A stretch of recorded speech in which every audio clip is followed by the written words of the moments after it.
Hi guys, Manali day 1 vlog. നമുക്ക് ഒരു മണാലി യാത്ര പോയാലോ? മണാലിയിൽ 2 സീസണിലാണ് ആളുകൾ പോകുന്നത്. മഞ്ഞ് കാണണമെങ്കിൽ നിങ്ങൾ നവംബർ മുതൽ ഫെബ്രുവരി മാസങ്ങളിൽ പോകണം. ഞങ്ങൾ പോയത് മെയ്യിലായിരുന്നു. ആ സമയത്തെ നാട്ടിലെ ചൂടിൽ നിന്ന് രക്ഷപ്പെടാൻ നല്ലൊരു മാർഗമായിരുന്നു ആ മണാലി യാത്ര.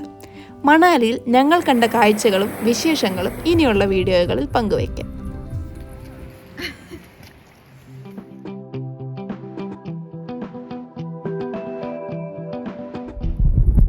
ഈ കാണുന്ന മഞ്ഞുമലകൾ കണ്ണിൽപ്പെട്ടു തുടങ്ങുമ്പോൾ മനസ്സിലാക്കാം മണാലി എത്തിയെന്ന്. ഈ മലകളിലൂടെയുള്ള ഒത്തിരി തുരങ്കങ്ങൾ കടന്നു വേണം നമുക്കവിടെ എത്താൻ. വേറൊരു കാഴ്ച ഈ ബിയാസ് നദിയാണ്. കുളു മണാലി യാത്രയിൽ നിങ്ങൾ പോകുന്ന എല്ലാ വഴിയിലും ഈ നദി നിങ്ങൾക്ക് കാണാൻ പറ്റും. നമ്മൾ ഇപ്പോൾ എവിടെയാ പോണത്? എവിടെയാ പോവാണ് ഗൈസ്? പോയാ പോരെ? മണാലിയിൽ ഏത് സീസണിൽ പോയാലും നിർബന്ധമായും സ്വെറ്ററും ഗ്ലൗസും ഷൂസും കരുതുക. നിങ്ങൾ എത്ര ഫാഷനുള്ള ഡ്രസ്സ് പാക്ക് ചെയ്താലും തണുപ്പ് കാരണം യാത്രയിലുടനീളം താരമാകാൻ പോകുന്നത് നിങ്ങളുടെ കയ്യിലുള്ള ആ ഒരേ ഒരു സ്വെറ്റർ ആയിരിക്കും.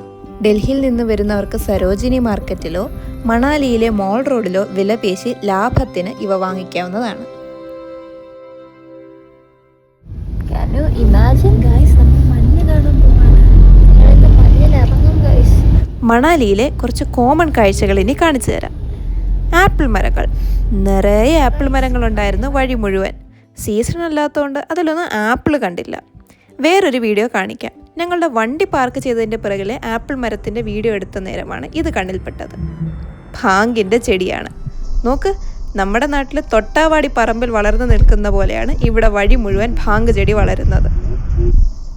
ഇവിടെ ചെടികളെല്ലാം നന്നായി വളരും. റോസാ ചെടിക്കൊക്കെ ഒരു മരത്തിൻ്റെ അത്ര വലിപ്പം. ഞങ്ങൾ വഴിയിൽ കണ്ട ഒരു ആട്ടിൻകൂട്ടമാണ് ഇത്. ഇവിടുത്തെ എല്ലാ മൃഗങ്ങൾക്കും ദേഹത്ത് നല്ലപോലെ രോമമുണ്ട്. തണുപ്പിൽ നിന്ന് രക്ഷ നേടാനുള്ള ഇവരുടെ അഡാപ്റ്റേഷനാണിത്. മണാലിയിലെ ആളുകളെ കാണാൻ നല്ല രസമാണ്. ആണുങ്ങൾ ഇതുപോലെ പഹാരി ക്യാപ്പ് ധരിച്ചിരിക്കും. സ്ത്രീകളും തണുപ്പിൽ നിന്നും കാറ്റിൽ നിന്നും രക്ഷ നേടാൻ ഇതുപോലെ തല മറച്ചിരിക്കുന്ന വസ്ത്രങ്ങളായിരിക്കും ധരിക്കുക.